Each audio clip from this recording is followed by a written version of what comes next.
the 2 verses prior to that, but in Matthew 21, starting at verse 1, we'll read down through verse 3. Very familiar story. If you haven't heard it or seen it in a Christmas play, I tell you, you've been living under a rock. And when they drew nigh to Jerusalem and were come to Bethphage, unto the Mount of... Now, that's not Bethpage as in Bethpage Black where they play golf. This is the one in the Bible. All you golfers get that. Unto the Mount of Olives, then sent Jesus 2 disciples, saying to them, Go into the village over against you, straightway you shall find an ass tied and a colt with her loose, them, and bring them unto me. Verse 3 says this, And if any man say aught unto you, you shall say, The Lord hath need of them, and straightway He will send them. If any man say aught unto you, you shall say, The Lord has need of them, and straightway He will send them to me. I want to preach to you this morning from the title, pretty simple, Just Want to Meet the Guy with the Donkey. Yes.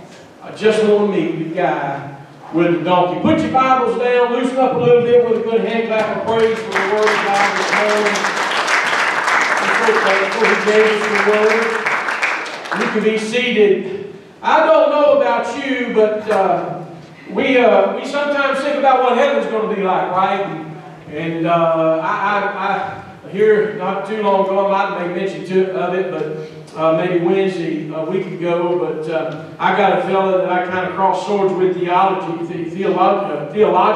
I guess, and it had all of everything to do to the fact that he really felt like, when you get to heaven one day, he feels like, you're not going to sit around and talk to the apostles or Moses or all these folks, and you had a job. The good Lord will put you to work. I don't agree with that. I kind of think I'm going to be like Brother Charles, pretty laid back, don't work much, always sitting around the house, eating good food down in Beaumont, just kind of relaxing. But I do believe, and I believe it to be the case, I think it's part of what will make heaven heaven. I believe you're going to be able to hold some conversations. There's loved ones we have that have gone on before us, and those loved ones are somebody you're going to want to reacquaint yourself with, maybe, or maybe have a chat with mom or dad, or aunts and uncles, or grandmas and grandpas. I have folks and saints that I really want to be able to see again. I've got pastors and people in my life that I've looked up to that I want to see again. And there's a lot of people that I have questions for. I don't know if we're going to get to ask questions. I've often, heard it said, well, you're going to be able to ask God any question that you want an answer to. Folks, when you get to heaven, you got a glorified body. You're probably going to know the answers to them already. Yeah. Amen. I don't know how it's all going to work. I don't know. I haven't been there yet. I mean, coming to New Life, preaching to you folks, that's sort of like heaven, but don't get me wrong. It ain't quite there yet. There's a place that I'm trying to get to. There's folks that I want to see. Do I want to see and be able to talk to Jesus? Absolutely want to talk to Jesus. Yes. Absolutely want to have a conversation. If nothing else, just to say thank you. Yes. If nothing else, just to say I appreciate you making a way and allowing us to be able to find the truth. I want to do all that, but there's some folks in there, and there's some folks that they're going to be in heaven that I've got some questions for. And I really want to meet this guy who owns this donkey. I want to ask him some questions because they're questions that when I read this story and I understand what Jesus sent these disciples to do, I want to ask some questions because this had to be a very unique and unusual situation.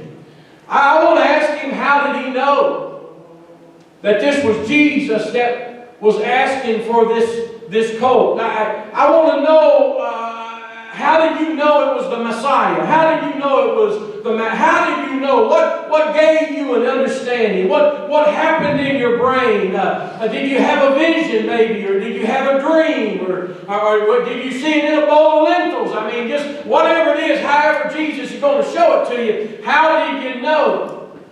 Because this is not a usual scenario. Somebody come up like that today and just open my car door,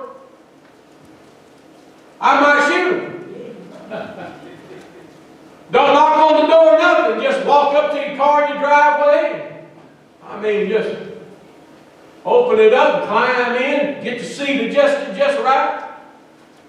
Now, for us Jeep owners, that'd be fine. Take the thing. We'll go get us another one. Because we about wore ours out. But maybe you ain't feeling that way. I'm wondering what it was like to see two strange guys walk up to your donkey, your animal, and just untie it. Now in Texas, we hang them. We hang horse thieves in Texas. You don't steal a horse in Texas without knowing there's probably somebody going to shoot at you or hang you. I wonder what went through his brain. I wonder how he knew. I know that he had to have asked the question. There's nobody in their right mind that would say, hey, hang on a second. Hold on, sir. What do you think you're doing? You trying to steal my donkey? I mean, what's wrong with you? Well, sir, Jesus said to tell you that he had need of you. Now, we wasn't going to tell you because he said only tell them if they ask. What would have happened if he'd have just looked at it and said, well, that's so strange, I'm going to wait and see what happens. Watches his donkey go down the road. There, what? I don't believe he did. I believe he asked. I believe they told him. Then I got another question. Was it hard to give? I mean, think about it. This is not just something small he's given away. A donkey at that time was worth something. They used them for travel and for work. That was an asset for this man. But was it hard to give? Was it difficult to give something to Jesus for him to use? Did he even believe in Jesus being the Messiah? And if he did not, how hard would that be? I come up and, well, I won't go to Clint's house. Who in the world wants to want to be Jeep? Let's see. I go over to Sister Marilyn's house, Brother Marilyn's house, and I just walk up to the garage. There's a couple of motorcycles up in the garage. I turn the key on to that nice looking black motorcycle and I crank it up. They don't know me from Adam. They come running outside. What in the world are you doing with that motorcycle? Well, the Lord has use of him. You need to give him to the Lord. Well, hang on just 1 second. Who are you? I'm pretty sure you're not the Lord. I'm pretty sure you're not the one going to... So how do I know you're not telling me a story?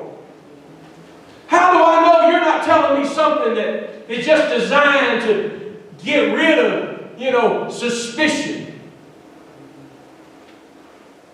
How did it feel?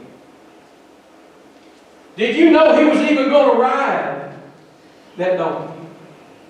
Did you know he was going to use an unbroke colt? Now I know Brother Joe probably broke a horse or two. I broke several in my lifetime. It's just not something you do off the cuff. There's a way to do it and do it right so it doesn't ruin the animal. And you're going to turn loose an unbroken, unridden, never been seen before. It'd be like Sister Dorothy borrowing my motorcycle.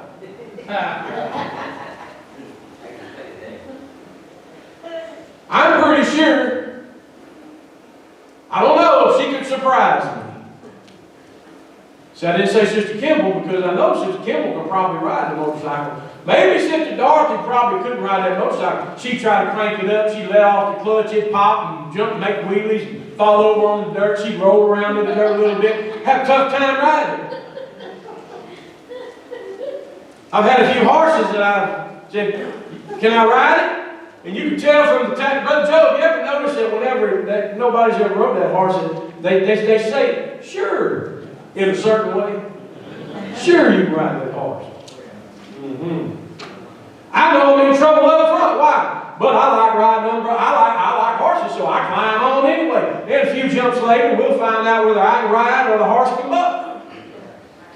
I'm sure, how did you feel knowing you were giving away, letting somebody borrow something as valuable as that donkey?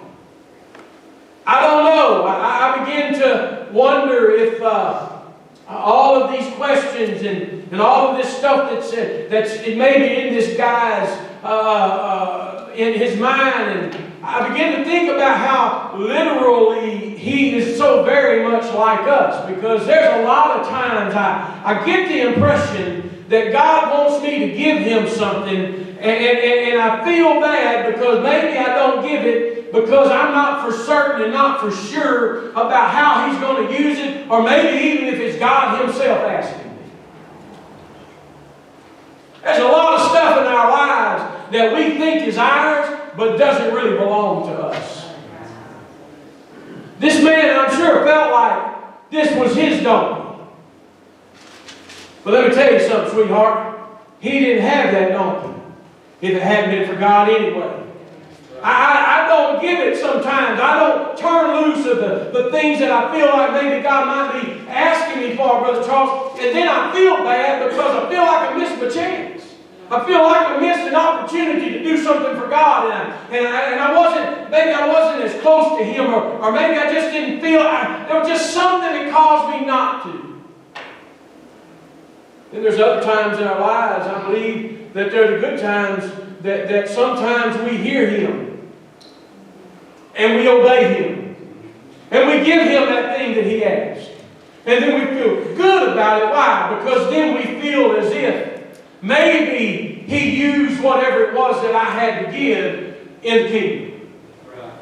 You see, He can't work without our gifts. You see, we all have things that He needs from us to get accomplished in the kingdom when He needs to get accomplished.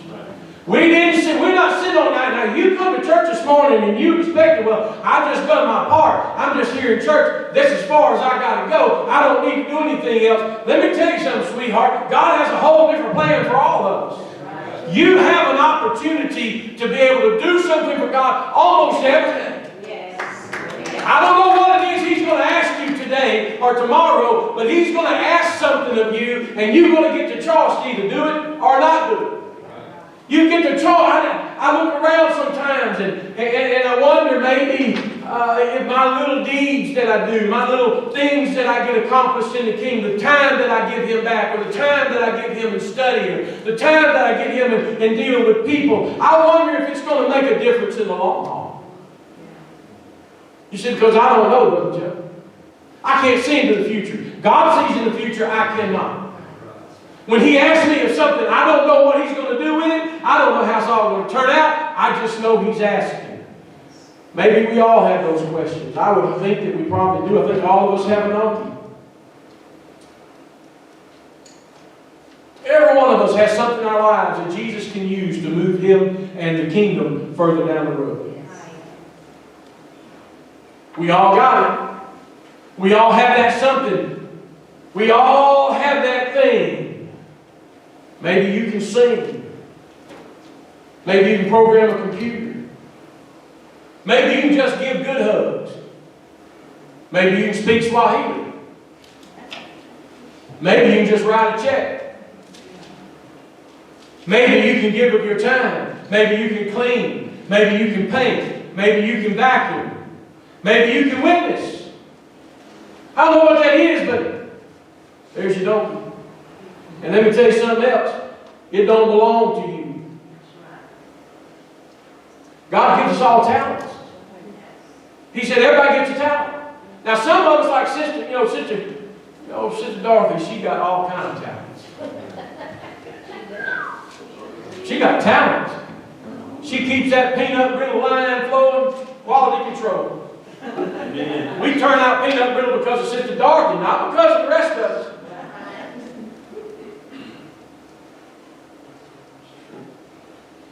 Your talent belongs to God. It does not belong to you. It's the reason He was so upset when the man with the one talent dug a hole and hid it and said, I was afraid that the Master would come back. And what he was mad about is He gave you a talent to use. Everybody's got to use their talent. I don't care what it is, whatever it is you got, you need to learn how to use it. You need to learn how to give that back to God. Why? Because He's saying the Master has need of it, and you need to let Him have that.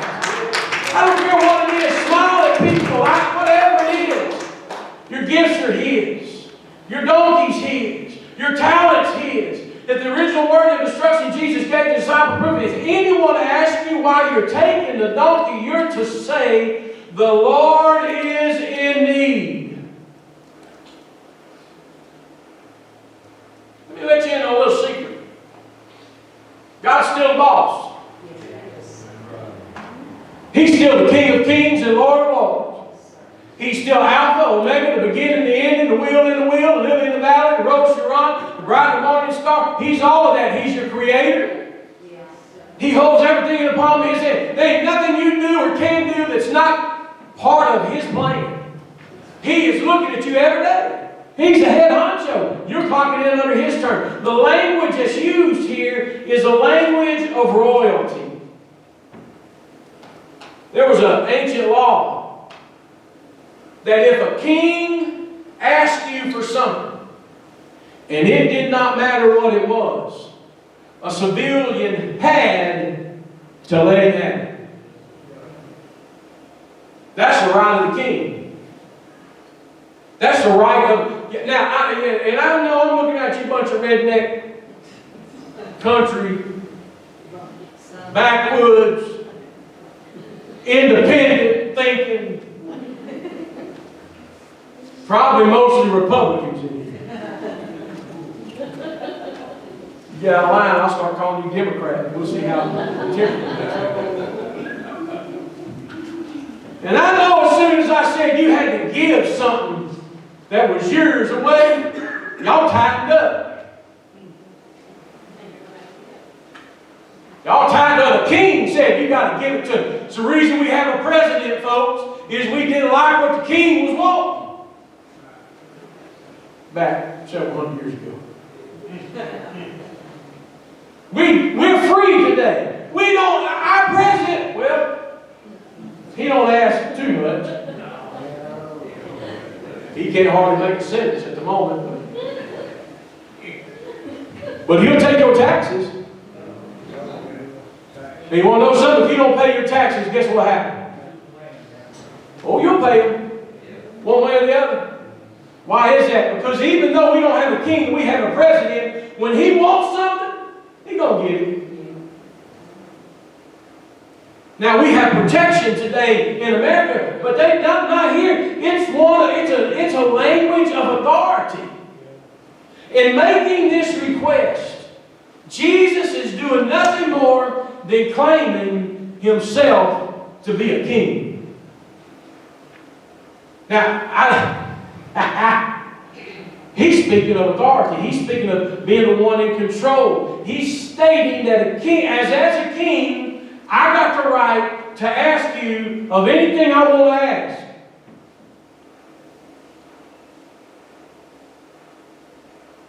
Could be that God wants to use your talent and your donkey and ride that into another city.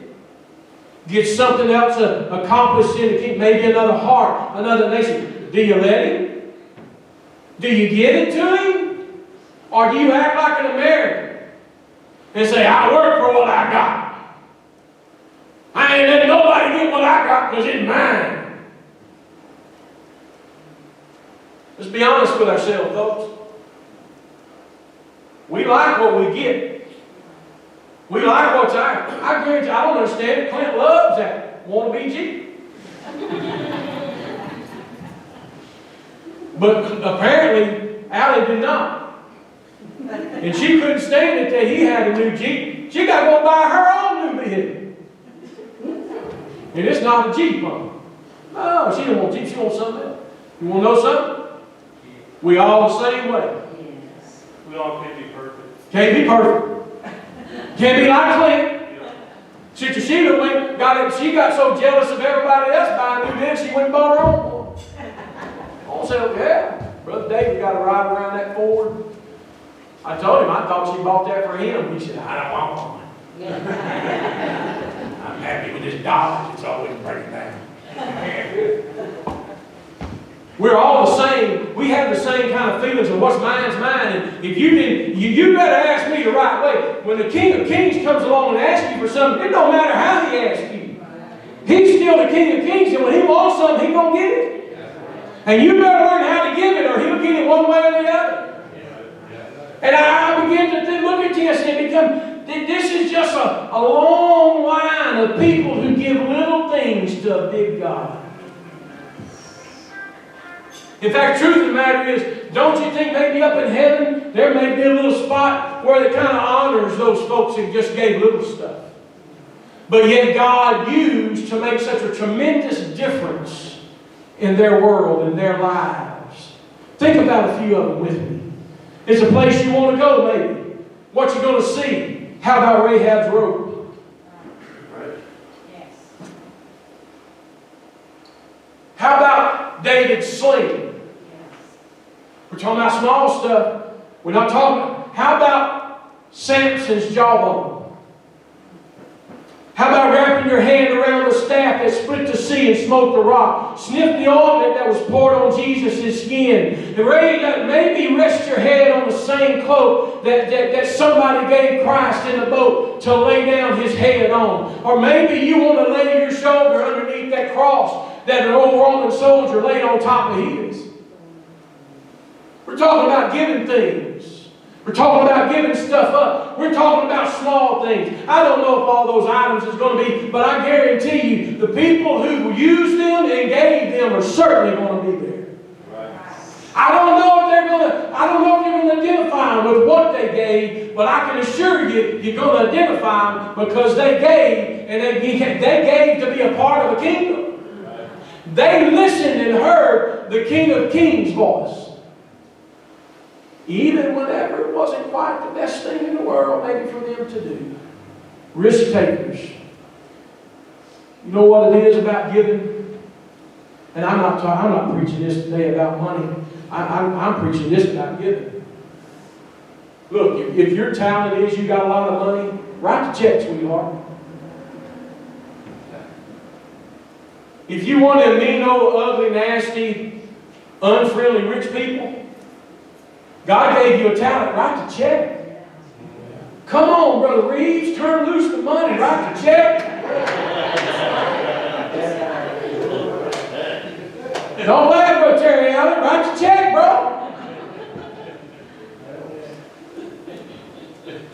I mean, I was feeling sorry for Brother Reeves. I tell you what, man, anyway, you sure don't try. And he dug around in that water with an old fishing net. And I'm giving out. Said the barber got insurance. Well, then it come out because a little later on in the conversation I had, he said, my Lord, them things expensive, $1,000. I said, oh, I know. I just had one fall off a motorcycle at 85 and just had to replace it. Yeah, I know. He said, well, I got the money. And I thought right then, oh, he got the money. Brother Charles, he got the money. I began to get on his trail right then as soon as he said it. I'm going to include him in the sermon in the morning. Why? Because he needs to write the check. But it might not be money you have. You may be poor as Job's turkey. But whatever it is you have to give, you need to give it. I'm talking about giving, not money. I'm talking about something that God needs to further the kingdom. And you want to know something? People who give are risk takers.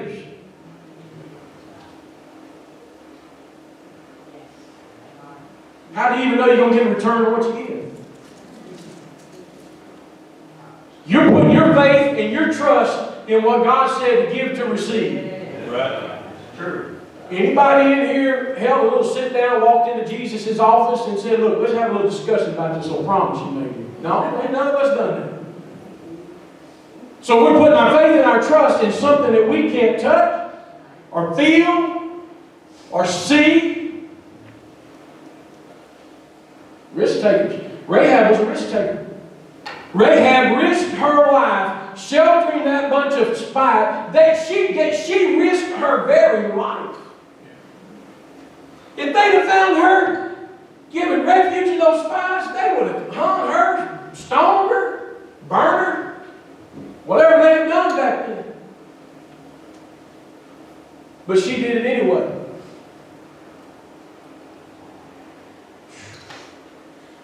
How about them folks that smuggled Paul out of the city? How about the conquerors? People like David, Samson, Moses. How about the caregivers like Mary at Jesus' feet? How about the anonymous ones? How about that anonymous disciple in the boat that made a bed when Jesus laid his head on? The anonymous folks. Do you want to know something, folks? There's a lot of people that give of their efforts and their times and nobody ever knows. But they give. How about the curious pilgrim on the side of the Via Dolorosa? He didn't know much. He just knew Jesus' bloody, beaten back was weary. All he could see was Jesus was tired. He had been beaten. But his back was good. An old Roman soldier looked at him and said, "You carry this cross." I don't know about you, but when the soldier pointed, that man went. Quite a fraternity. Let me tell you about another person who gave. How about a 19th century Sunday school teacher who led a Boston shoe clerk to Christ? The teacher's name you've never heard, Kimball.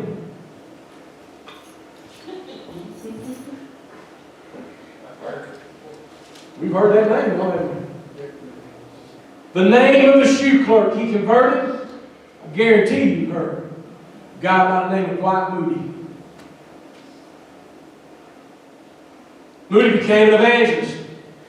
He had an influence on a young preacher named Frederick Meyer. Meyer began to preach on college campuses, and while doing so, converted a J. Wilbur Chapman. Chapman is the guy that's involved in the YMCA and arranged for a former basketball player named Billy Sunday. Anybody know Billy Sunday? Remember Billy Sunday? To come to Charlotte, North Carolina for a revival. And they were so enthusiastic afterwards that they planned another campaign and brought Mordecai Ham to town to preach. And in that revival, a man y'all probably never heard of gave his life to Christ. A little old fellow by the name of Billy Graham.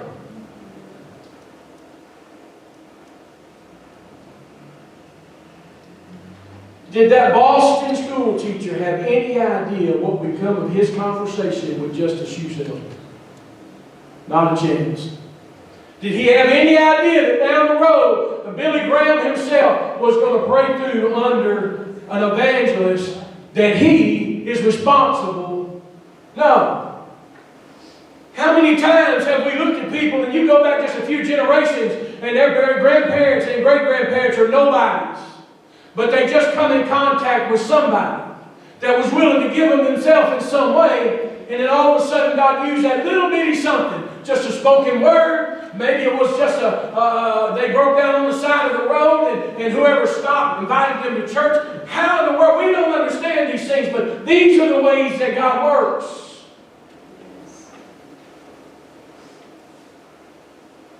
If you go to, I'll relay this story as it's related to me. If you go to Hawaii, there you'll find a little wisp of a lady, shoulders hunched over the years. Modest means, works as a maid in the hotels along the beach. She invited some evangelists to her house to see how she wanted them to see how she was influencing her friends. Put my glass on here. Do you try to influence your friends? At all? Do you ever tell your friends, man, let's go to church on Sunday? Boy, it got quiet in there on that one. How about do you put on Facebook, man, that crazy preacher in New Life Tabernacle in Price, y'all need to come out and see what kind of stupid stuff he'll say. I'm giving y'all some of the best advertisement tools you can use. People love crazy. Yeah. Don't be so quick here.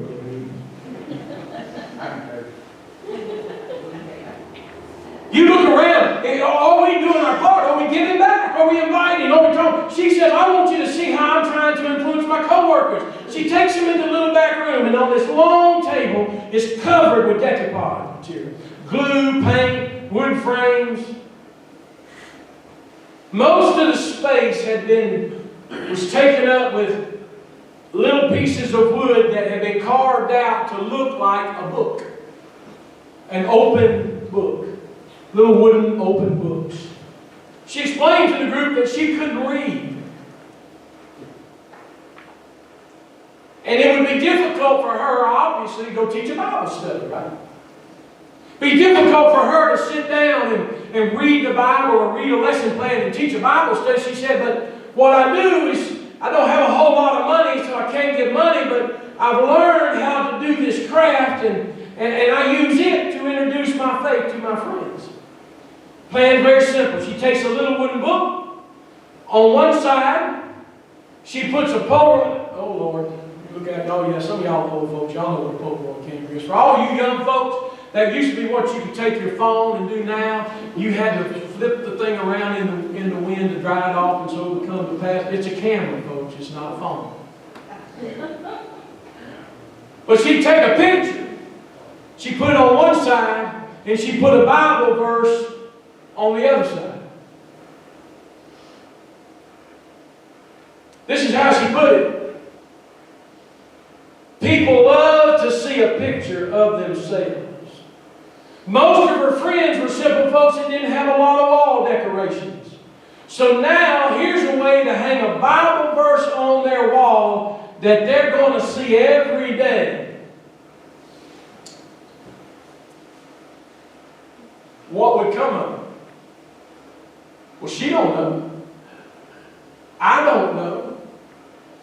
This morning, whatever it is you got to give to God, and whatever it is that's yours to give to Him that He can use, you're not promised any kind of results from that. We don't know how it's going to work out. I don't know who I'm going to talk to today that I might say something that might change their life. I don't understand what it may be, just a smile in passing, maybe just a stop on it. I was coming to church here, I think it was a Wednesday evening here a few weeks ago. I'm coming from a T-post. I'm riding down the road. I'm in my Jeep, and I passed this little road to one of them county roads to the right, and there's a little white car parked there, hood up. And I normally don't look, folks. Maybe I'm wrong, but most country folks are pretty handy. And so I'm not just going to stop some old farmer, stop there, go hood up. He might just be checking his oil. I don't know. He might have heard something inside he won't check. I don't know. But when I passed this little car, there was a teenage girl standing there. And you could tell she's upset. Just the way she's standing looking at that car. I said, man, I can't. So I pulled over on the side, turned around a bit to come on back. It was some gal. For I discerned a few things while I was talking to her. And I'm not certain she's supposed to be in the car, woman. She was young enough not to have a driving license. The car wasn't her name, so she really wasn't all that fond of me calling 911. So I looked at it, and it overheated. I could tell it overheated. You could smell it. There was antifreeze on it. It's a brand new little Mazda too. Well, I was supposed to get the oil check. This guy said, oh, here we go. Kind of like my wife in the car I blew up for her. I get started on a road trip to Ohio, look down, and service required 1,000 miles ago. Oh, thanks. So I finally got a phone call in. We had a boyfriend. He's coming. I said, you sure he's going to be able? Oh, he's bringing a rope. He's bringing some water. And I pulled over. So before I left, I just handed her my business card. And I said, well, if you're ever in Price on Sunday morning about 10:30, come see me. I don't know if she'll ever show up. I don't know if I'll ever change her life one bit. But just a small amount of my time out of my day just to make sure she was okay. Maybe that changes something. Maybe she thinks about that at some point in time and goes, you know what? That was a nice guy. Maybe, I'm past that church. Maybe I'll just pull in on Sunday. I don't know. I'm not promised a result on that. I got it in my pocket. So far, I haven't found any place to spend it. I'm going to tell him I spent half of it anyway. But this week, I'm going to go to see Brother Ert In my pocket, I got $800 sitting right there. No. Can't borrow his money. He had to ask him. See, that money was given to me by a bunch of bikers. Because Brother Earp, not financially well off, and his wife's in the hospital, going to the hospital for surgery, he needs some money. So, is that going to make a difference? Well, I guarantee it'll make a difference for her. I guarantee you. But how many times have I stopped at the four-way stop, we'll work for food sign in somebody's hand and drop $1 into their hat? I don't know if that's going to make a difference, or they're just going to buy smokes, they're going to go get drunk. I don't know. But I had the $1 to give. I had the $1 to give. It didn't break me. I didn't starve, Sister Cat. I didn't starve that evening. I had plenty of food. We look around and we say, you know what? Well, we're so busy. You know, some of y'all don't look at it's quarter till. I help y'all out. Y'all don't even look at like quarter till. How long will they ever shut up so we can go eat at the cotton patch? My Lord, if you won't go eat at the cotton patch and not listen to the preaching, something really wrong with you. That means it's not near as good as Hush Puppies. Just still don't get frog legs at Hush Puppies. They're still kind of small. But at Hush Puppies, when somebody seems to be having a bad day, and Tristan says, you know what? It's going to be all right. Or, let me pick up that ticket for you. In.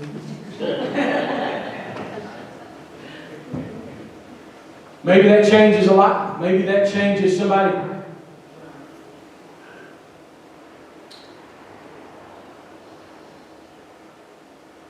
Could you ask the question to this lady? What would she have answered?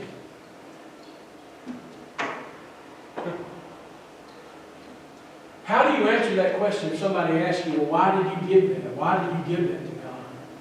You see, us Pentecostals, we get a bad rap a lot of times because we act a little crazy sometimes. And we give stuff up that, you know, the world doesn't understand. The world doesn't understand why we don't go to bar rooms. The world doesn't understand why we dress funny.